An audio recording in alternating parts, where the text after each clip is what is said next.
Lecture du livre des Actes des Apôtres. En ces jours-là, Étienne, rempli de la grâce et de la puissance de Dieu, accomplissait parmi le peuple des prodiges et des signes éclatants. Intervinrent alors certaines gens de la synagogue dite des Affranchis, ainsi que des Cyrénéens et des Alexandrins, et aussi des gens originaires de Cilicie et de la province d'Asie.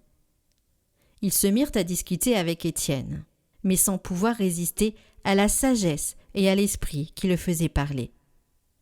Alors ils soudoyèrent des hommes pour qu'ils lui disent « Nous l'avons entendu prononcer des paroles blasphématoires contre Moïse et contre Dieu. » Ils ameutèrent le peuple, les anciens et les scribes. Et, s'étant saisis d'Étienne à l'improviste, ils l'amenèrent devant le Conseil suprême. Ils produisirent de faux témoins qui disaient « Cet individu ne cesse de proférer des paroles contre le lieu saint et contre la loi. Nous l'avons entendu affirmer que ce Jésus, le Nazaréen, détruirait le lieu saint et changerait les coutumes que Moïse nous a transmises. » Tous ceux qui siégeaient au Conseil suprême avaient les yeux fixés sur Étienne et virent que son visage était comme celui d'un ange.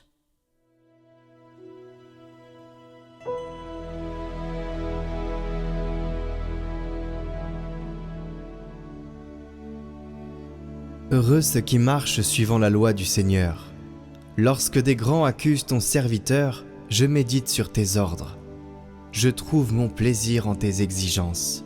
Ce sont elles qui me conseillent. J'énumère mes voies, tu me réponds. Apprends-moi tes commandements.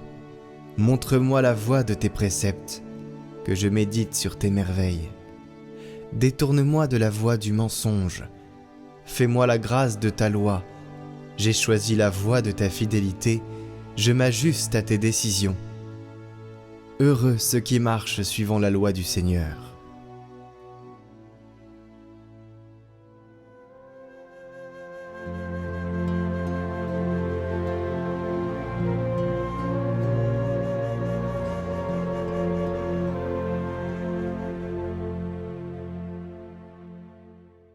Évangile de Jésus-Christ selon saint Jean.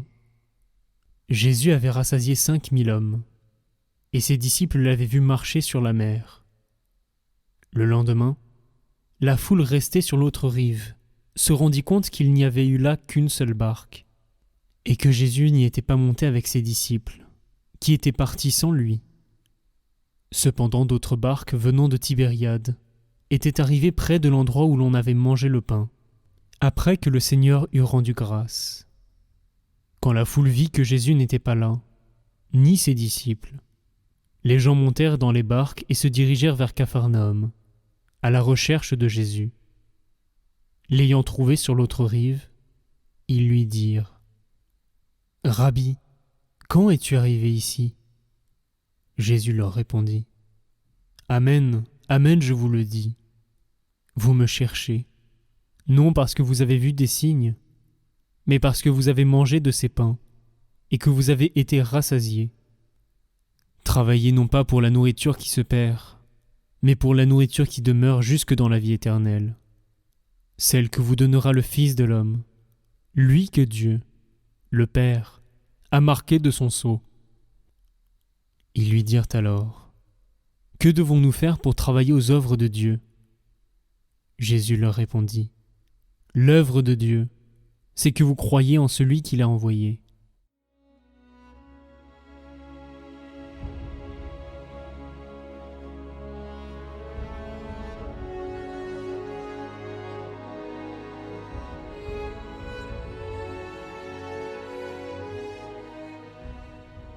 La foule cherche Jésus après la multiplication des pains.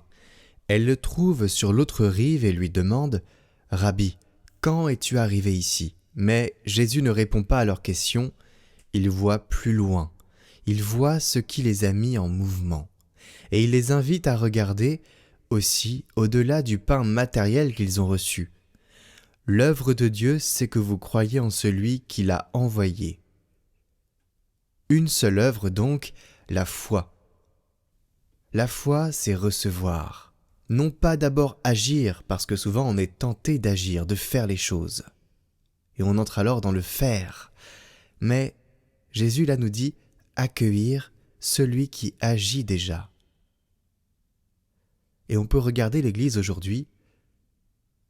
L'état de cette Église n'est pas forcément attractif pour ceux qui sont à l'extérieur, et pourtant en France, nous n'avons jamais eu autant de personnes qui demandent le baptême, de personnes adultes.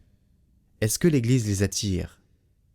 Peut-être, mais ce qui est sûr, c'est que Dieu vient poser quelque chose, une graine, dans leur cœur, et il vient les éveiller à quelque chose de plus beau, de plus grand qu'eux-mêmes. Et pendant 2 ans, ils entrent en catéchuménat, et ils apprennent des choses. Ils découvrent la foi, ce que c'est la foi, et ils la demandent. Le baptême, c'est demander d'avoir la foi. Et puis par la suite, la communion, accueillir ce pain vivant dans notre cœur. Nous nous préparons à pouvoir recevoir les sacrements qui ont une signification. Dans la première lecture, Étienne est rempli de la grâce et de la puissance de Dieu. Il accomplit des prodiges, non par son mérite, mais parce que l'Esprit parle à travers lui. Les adversaires ne pouvaient résister à la sagesse et à l'Esprit qui le faisait parler. En regardant Étienne, nous voyons ce que produit l'œuvre de Dieu dans une vie qui s'abandonne. Une fécondité qui nous dépasse, une parole qui touche les cœurs, une présence qui rayonne vraiment de cette lumière divine. C'est la même puissance qui travaille en nous, aujourd'hui, si nous lui ouvrons la porte de notre cœur, si nous le laissons agir, si nous ne sommes pas d'abord dans le faire, mais dans l'accueillir.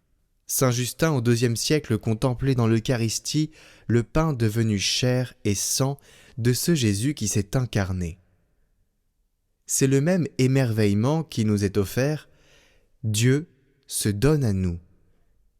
À la messe, quand il y a l'élévation du pain, quand il y a la communion, Dieu se donne à nous. Il nous nourrit de sa propre vie. Dans notre quotidien le plus ordinaire, le travail, la famille, les rencontres, les épreuves, les accomplissements, les joies, les peines, il est là, agissant, transformant et ressuscitant. Il nous appelle à avoir comme lui quand il est revenu d'entre les morts, dans son corps glorieux, il nous appelle à cette gloire. Les disciples n'ont pas reconnu son corps glorieux. Et c'est étonnant. Mais pour avoir ce corps glorieux, l'œuvre de Dieu doit se faire en nous. Et cette œuvre, c'est qu'en toute chose, nous le reconnaissions à l'œuvre. Que nous disions oui à sa présence, que nous nous laissions conduire par lui vers la vie éternelle. Laissons tomber nos barrières, laissons-le approcher et transformer nos vies. Le début n'est peut-être pas très agréable. Il y a parfois des opérations à mener dans notre vie qui ne sont pas très agréables à changer. De même, la peur nous paralyse. Mais l'œuvre de Dieu, c'est aussi la confiance.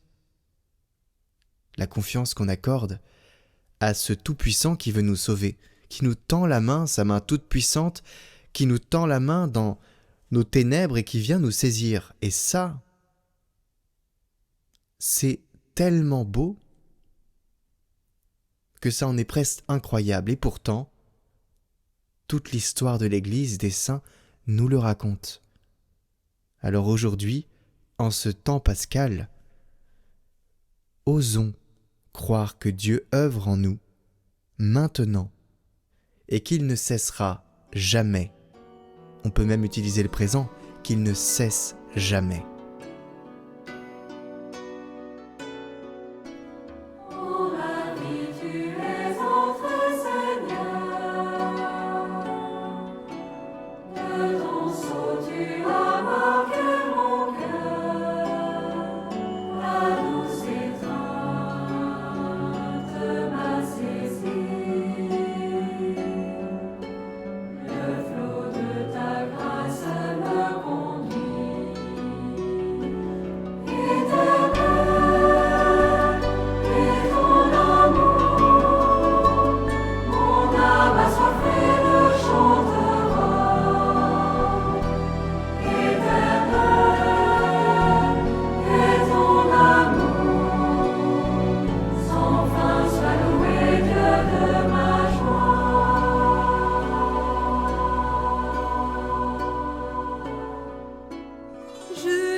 c'est de